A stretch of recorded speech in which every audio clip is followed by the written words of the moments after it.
it is true. I'm going to prove it.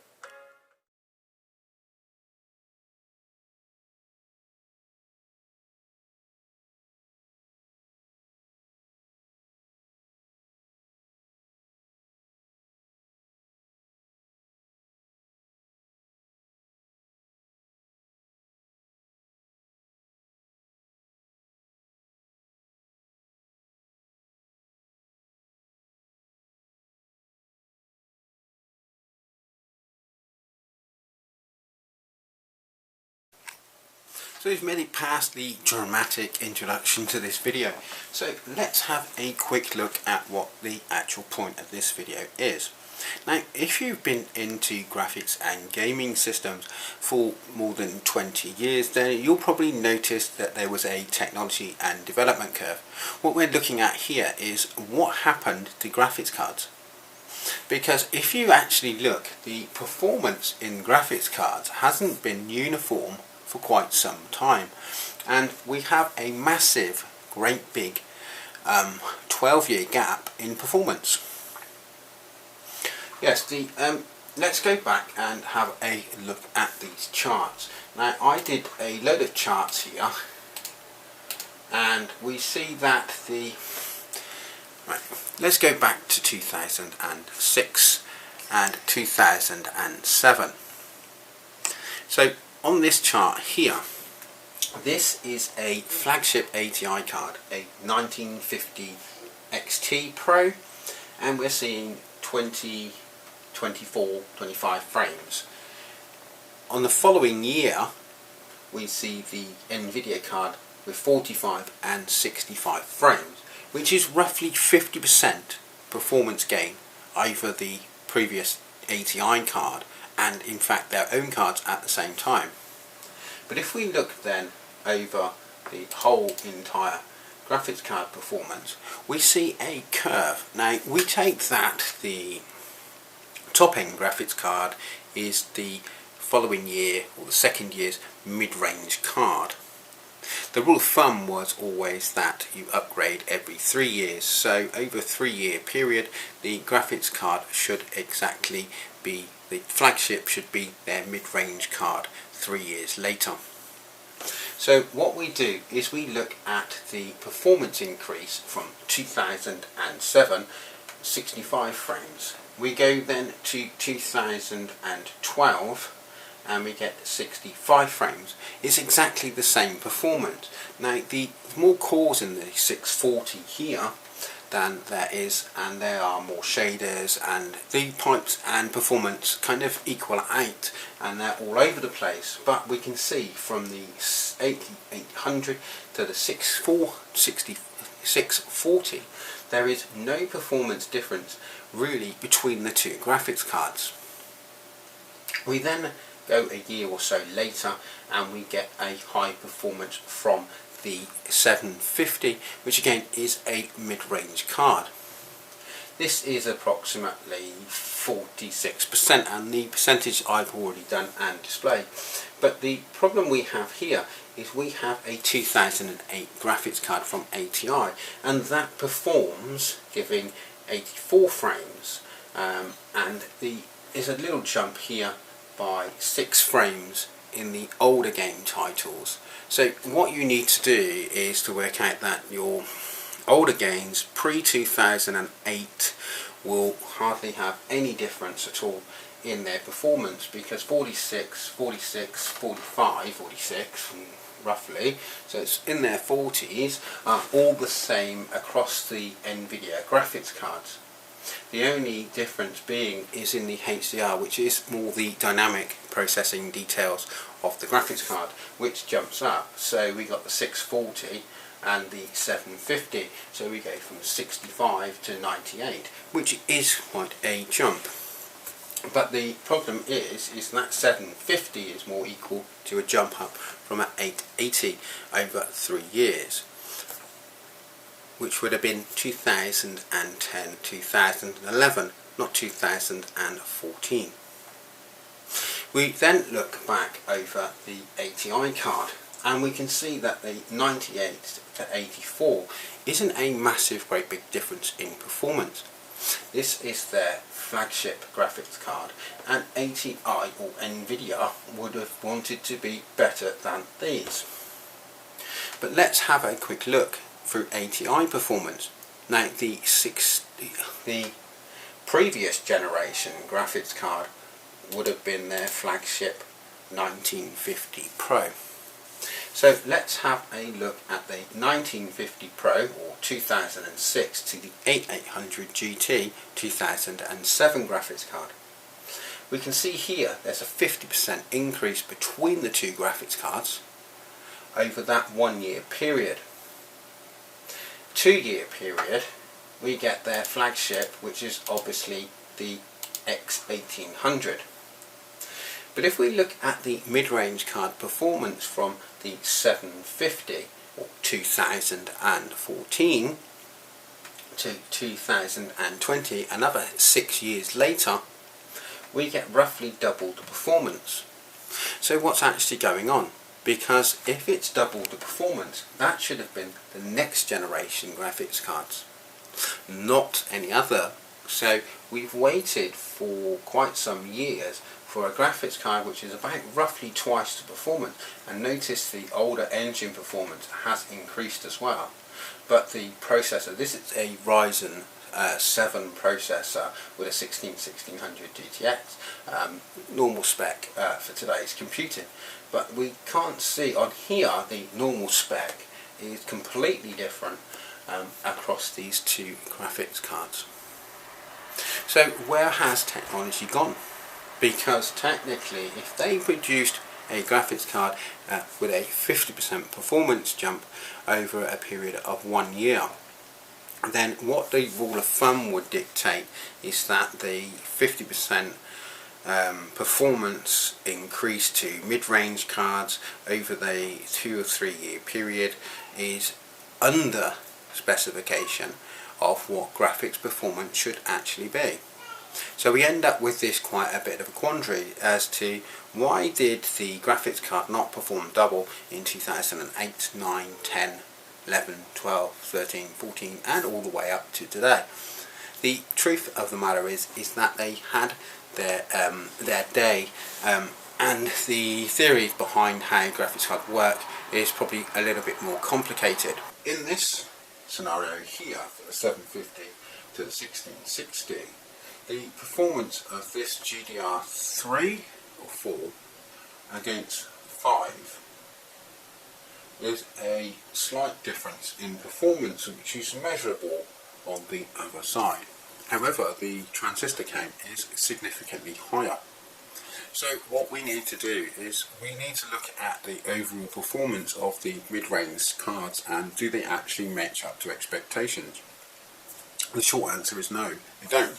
If we look at the technology curves in the graphics card performance, we're testing on exactly the same system, say for the 3870, which I tested out in a very similar system of the same era and chipset and specs. So if we look, we can see we've got 65, 65. There's no difference between a 640 and an 8800 GT, except this is a 2 gig card and this is a 512 meg card. Now the benchmark 3D Mark 06 is a test for 256 megabytes of memory, so the memory bandwidth wasn't actually tested. This would lag behind over this card in more intensive benching. So we know that that's a difference. However, the core performance of the graphics card is measured perfectly here and shows no difference in utter performance until you reach a input difference which is beyond the specifications of the A800. However, we go over then to the 1 gig card. So we can see then that on the 750 the 640 is outperformed quite significantly by almost 40%, 41%. These percentages are already done on the video. But we can see that that makes no difference there on the bench test for the actual games. And interestingly enough, the 3870X2 is 2512 cards, so that's only 1 gig, as same as the 750, and obviously half of the 640. but the 640 has more cores than the other graphics cards, yet in certain circumstances it just doesn't perform as well. What is actually going on with our graphics cards? It's not until you actually put the side-by-side hardware, because the problem with most of the benching and testing is that the graphics cards are tested separately, and when they're tested separately, the bottlenecks are removed from the system theoretically by changing to the latest processor, RAM and motherboard and chipset, so you're individually checking the graphics card performance. However, if you're upgrading your card, you may have exactly the same motherboard, processor, etc. as you will do in a generation or two, but do you really see any performance difference? And is that performance difference any value? Now, as you can see here, the yellow markers on this chart, and you can rewind through the video, I've zoomed in on it so you can actually see much better, but the performance difference between the cards are not in balance together in technological advancement. When we upgrade our graphics cards or our systems, it's usually on a 3-year cycle. So over those 3 years we should have our top range graphics card, should be our mid-range graphic card 3 years later. The game development is around 5 years to 7 years, and the chipset or chips in your graphics card are around about a 5-year cycle. There is a difference and a kind of a counter-intuitive way that these work. The graphics cards are built to supersede the current games, and the current games are developed to exceed the current graphics cards. But their cycles do not always match up, so you'll get a certain game engine which isn't optimized for the latest graphics card, and it could take some time. Plus those game developments are 5 years behind what would have been the latest technology, so basically what they have to do is use their crystal ball to look into the future. The engineering side of it is obviously down to what software will work with what hardware, and it's the hardware that dictates what the software will work. So you get in this little circle of graphics and performance, and Crysis probably was the last, probably best known meme of will it run Crysis, because the game engine was developed at the time to supersede the graphics performance at that time. So the optimization you see is the high and low HDR image quality, which has increased over time. But we then look back at the ATi card flagship. Now the ATi flagship 3870XT is a 2008 card, January 2008 card.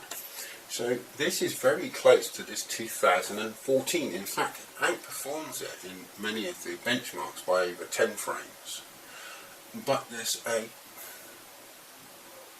6-year gap in the performance. So why is there 6 years? That's more than double the system upgrade on a mid-range card from an ATi card. So theoretically this should be at around 160, and these should be up to 50-60 frames on the rest of the chart there, but they're not. So what's going on?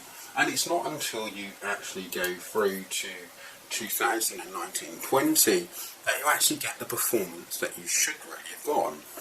The 750 here in this low chart against the 1660. As you can see, it's almost double, well it is double, the performance that was previously on the 750. And this performance difference in there should be taken with quite a good bit of proportion. 750, 1660, a 50 and a 60. So there will be a little bit more performance from the 60 over the 50, but as you can see, we're getting that 50% increase in 2019 from a card from 2014. So as you can see, the difference there is 6 years. Again, that's 2 cycles, not 1 cycle. So where is the performance increase, and how can we look at graphics cards to get the best value and good performance, and the performance increase using the rule of 30%. It should have 30% more performance before we upgrade, because there's no point in upgrading anything else.